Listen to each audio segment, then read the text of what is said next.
welcome to Daily Debrief brought to you by People's Dispatch. I'm Pragya.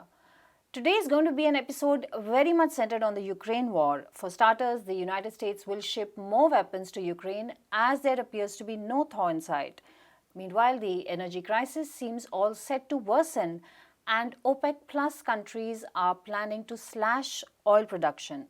The impact is felt in sports too, as the International Boxing Association asserts its autonomy and says Russian and Belarusian athletes will not be banned. The United States will send more HIMARS precision rocket launchers and other weapons worth $625 million to Ukraine. Some recent reports say Ukraine has taken parts of areas Russia took in its east. Meanwhile, Russia is mobilizing forces on the Eastern Front as well. That's why the new US weapon supplies raise questions. Will they prolong the war? What price will Europe and the world pay? Let's talk to Prabir Purkaista about this development. Prabir, $625 million from the US to Ukraine in terms of weapons. What explains this decision?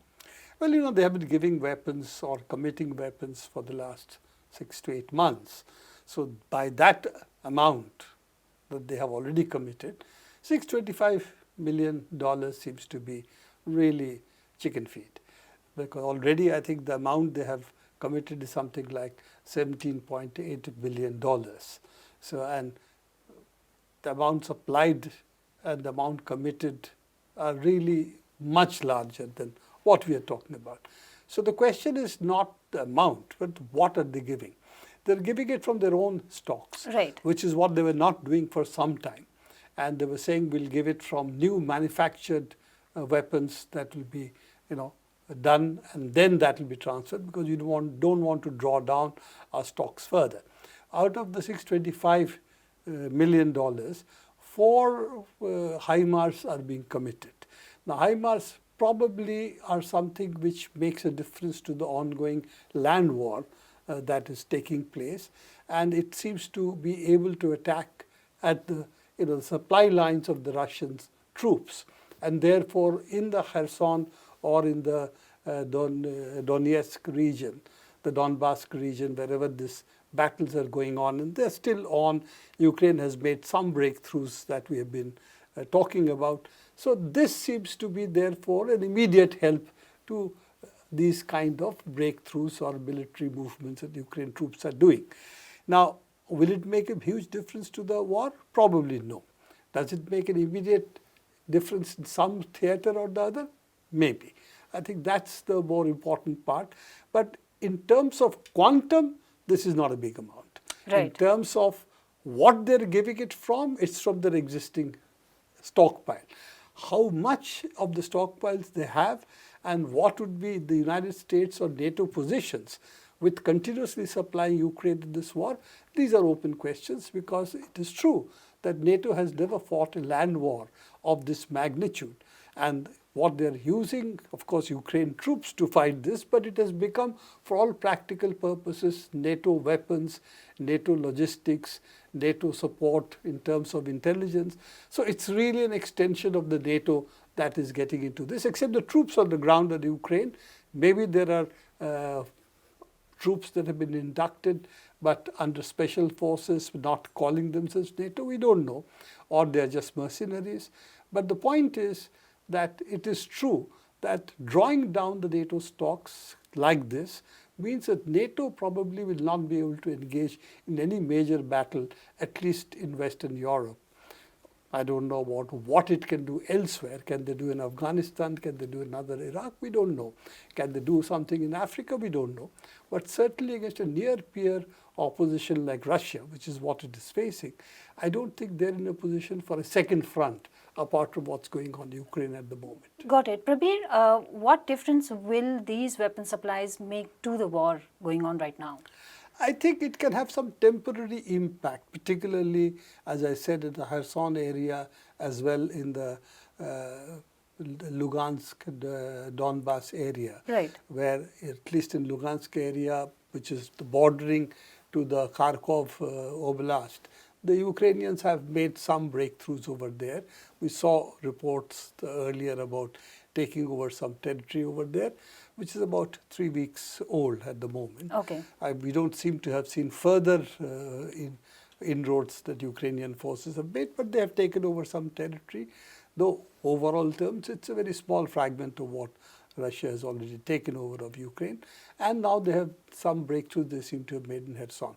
So it may have, as I said earlier, that HIMARS, because they are tactical weapons of the kind by which you can attack, say, behind your fight that is going on, you have the supply lines. Right. So the HIMARS can be used to, say, take out fuel depots, take out weapons depots, which are the ones which are supplying the front line.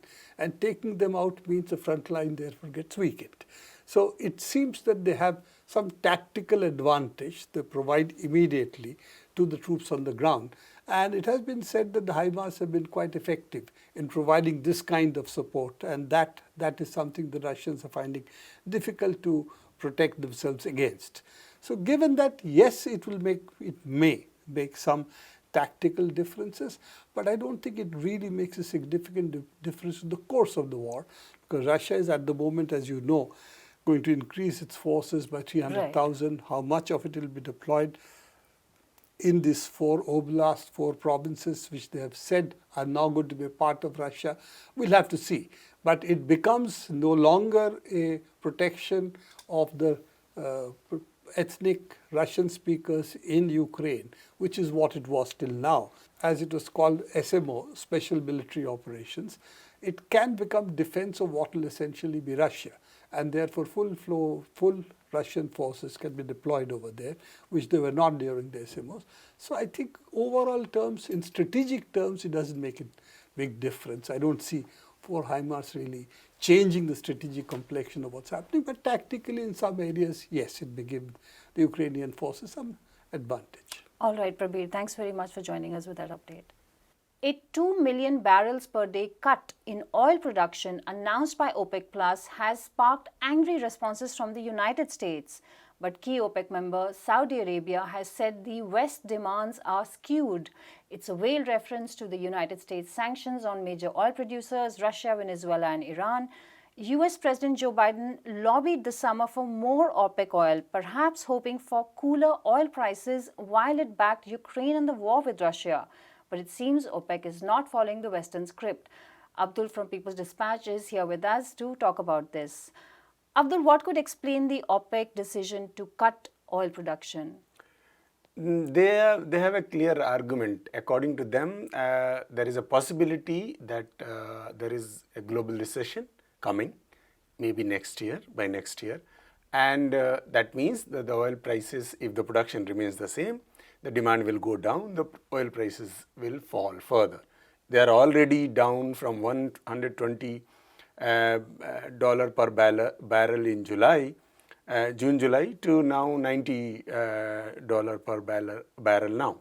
So they don't want it to go further down, and so therefore they think that the only way to sustain the prices and boost it further is to cut the production. That's the logic they have given, of course. But the US and particularly European Union and US, which were looking forward to increase in production, as you were rightly mentioning, Biden went to Saudi Arabia to persuade Mohammed bin Salman to increase, despite his disagreements, quote-unquote disagreements with him.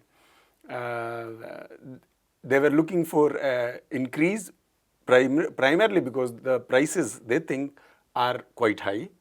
And given the fact that the Russians are sanctioned, heavily sanctioned, so they are not able to buy oil from them. So further production rise from the OPEC members would have kind of provided an alternative avenue for European Union and the US to kind of import oil and reduce the prices. But I don't think it is happening. As you rightly pointed out, the OPEC Plus, which also includes Russia, are not listening to the American and European concerns at this moment.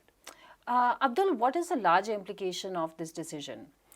I think the implications are quite clear. Of course, the entire world will have to face further a rise in the prices, which are already quite high. If you see during the COVID period, because of the lack of demand, the prices went down as low as $40 per barrel. Now they are rising, they are constantly rising, which has also created a lot of price rises all across the globe, including the prices of food and other essential commodities. So of course the world will have to will face further rise in the prices of energy products and the other items related on it. But the major, as far as the significant impact of it is concerned, the primary issue will be in the US, where the midterm elections are coming.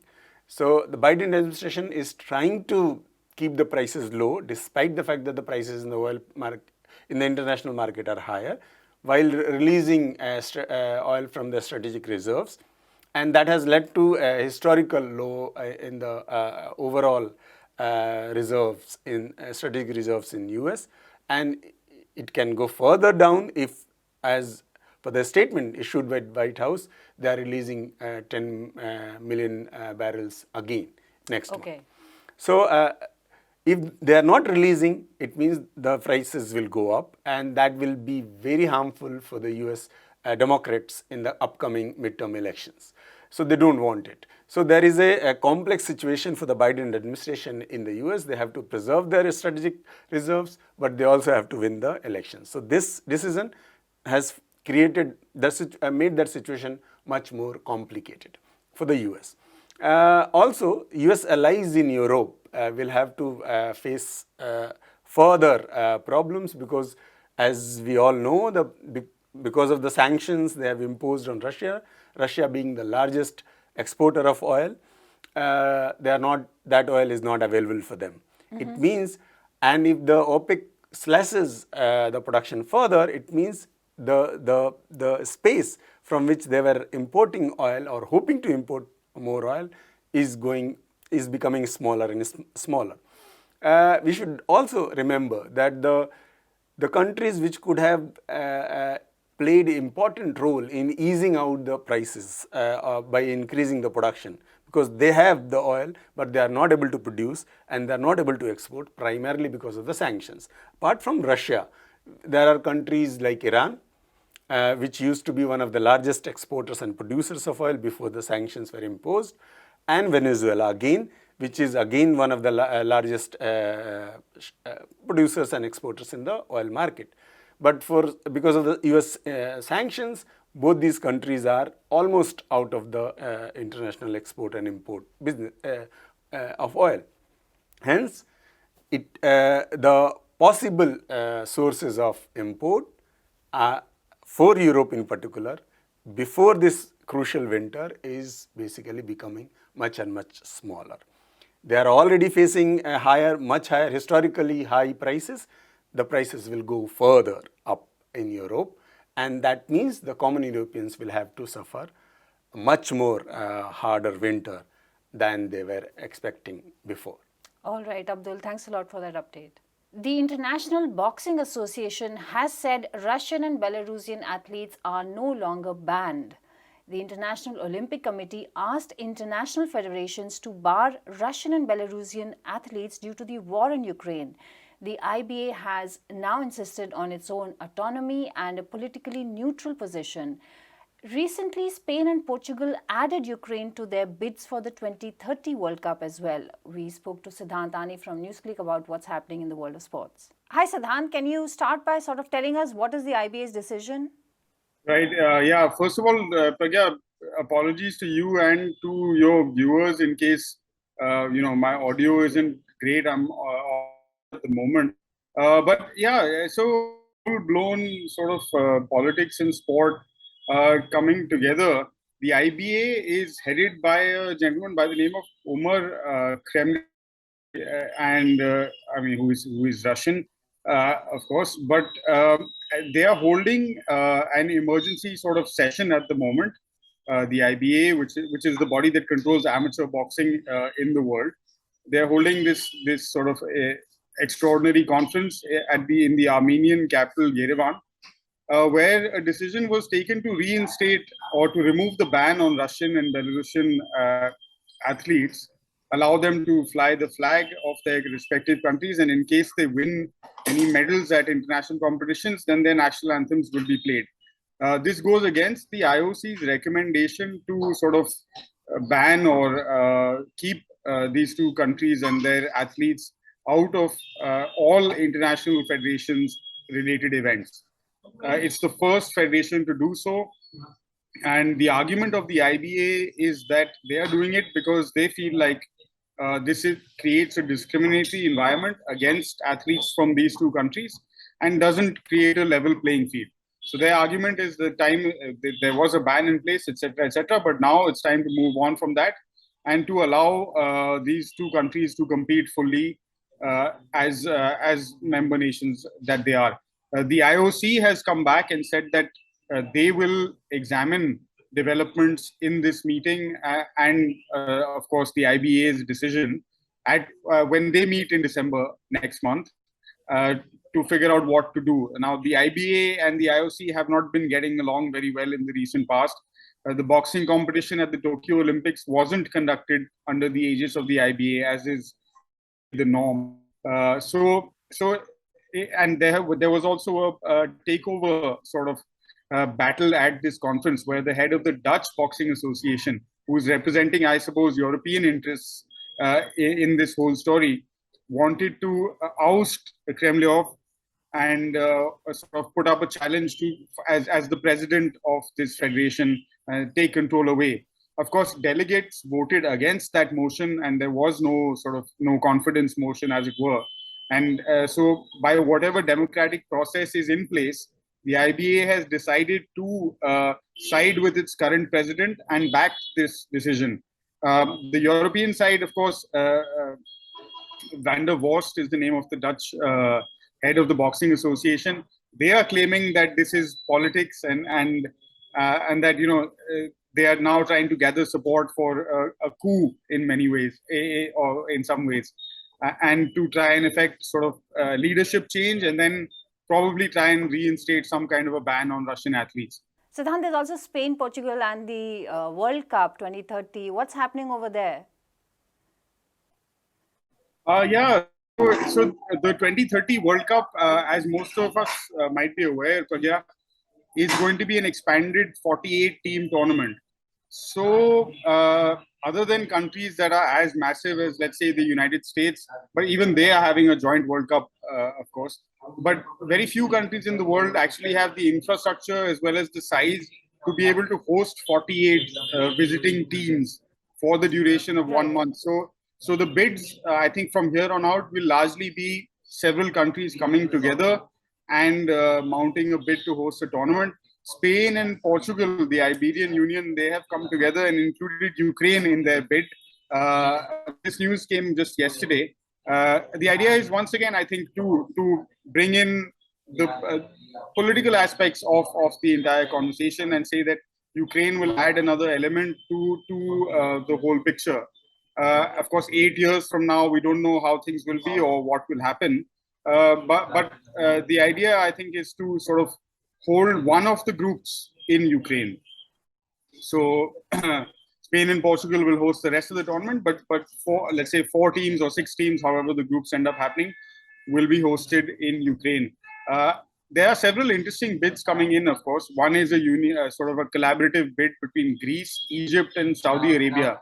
So you're seeing a lot of sort of I think geopolitics playing out through this idea of bidding for the World Cup and for mega events. And this is another, I suppose, reiteration of the European stance of where they are on that conflict between Russia and Ukraine. But this is the official European bid that Alexander Seferin, the head of UEFA, has supported, and UEFA is supporting as a body. So if Europe gets the World Cup, then it will likely go to Spain, Portugal, and Ukraine as things stand. And I think anyone who is neutral and neutrally observing this will see it as a clear political statement and nothing to do with football, as was the case.